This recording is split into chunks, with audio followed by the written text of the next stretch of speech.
Does your family have one person who is an oddball? Well, there's usually that one, right? But what happens when you're outnumbered? Okay, that's the case of the star of the dark comedy Arsenic and Old Lace. Let's welcome Shain Stroff. Yes, yes, and absolutely. Patti Eyler. Good to see you. You're looking great here today. And hey, we're talking about both currently in a big production at the Alhambra. Okay, what a fun place that is, and it's a fun play for folks that haven't been out to see it. Let's talk more about, first of all, what is a dark comedy? Where can we begin with that?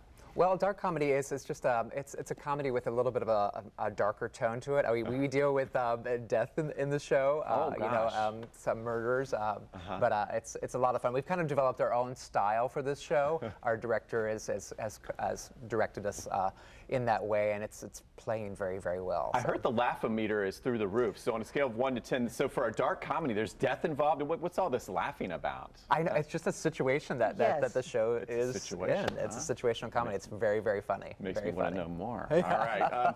Tell me about the roles you play in this case. So you're the responsible brother. Right. I'm Mortimer. I'm the responsible, her nephew in the show, and I'm like a harried kind of a writer, theatrical writer. Okay. Yeah. And you have two other brothers that are apparently a lot different than you. Yes. One is a little bit cuckoo, and the other one's just plain crazy. And kind of a darker figure in the show. Yeah. Every family, it seems like the siblings are opposites, so this works in real life. Yes. And then you're the sweet aunt, and I see that in your face and your eyes. Tell me more about you. I'm very sweet. I'm very wide-eyed and just approach the world like everything's an adventure and oh, new people, yay!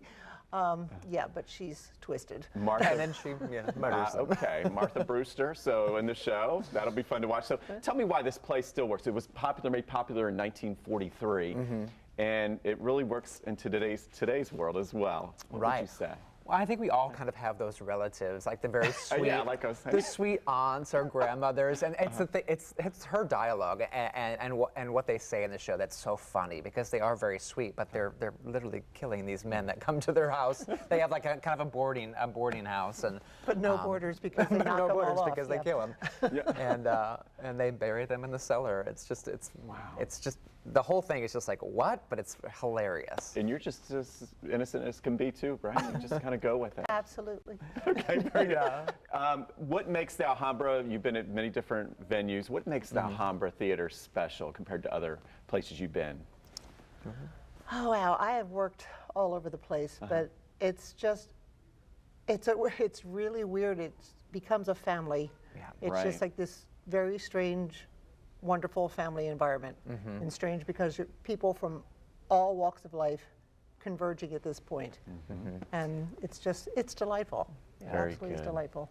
Well, yes, it's a fun place. I remember I tried to tap dance once. That didn't go so well, but I said, this is a delightful place. At least I'm in a nice place. I do remember that, yes. How about you, Mortimer? Same thing. I would say family. I noticed that right when I started working for the theater in 2011. I thought this is a very, very different atmosphere. And I think because we put our shows together so quickly, it's a 5-day rehearsal process with 2 days of tech. You all really get close. You really get close, and you really lean on each other when you're on stage. You're like, okay, what's my next line? You know.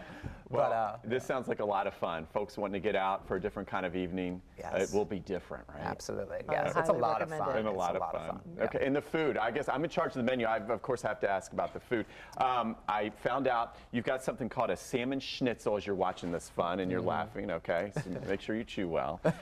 We got the vegetarian fettuccine, and the Italian sausage, and the corned beef and cabbage, and I guess this incredible lemon bundt cake. So it doesn't get much better. Food and fun. I've been hearing fabulous things about the bundt cake. Okay. Yes, the chef will alter the menu per show. He usually themes it, so that's where we are right now with this one. All right. Well, go break a leg. Is that okay to say? Absolutely. I think. Yeah. Right. We'll see. Maybe a lot more on this show.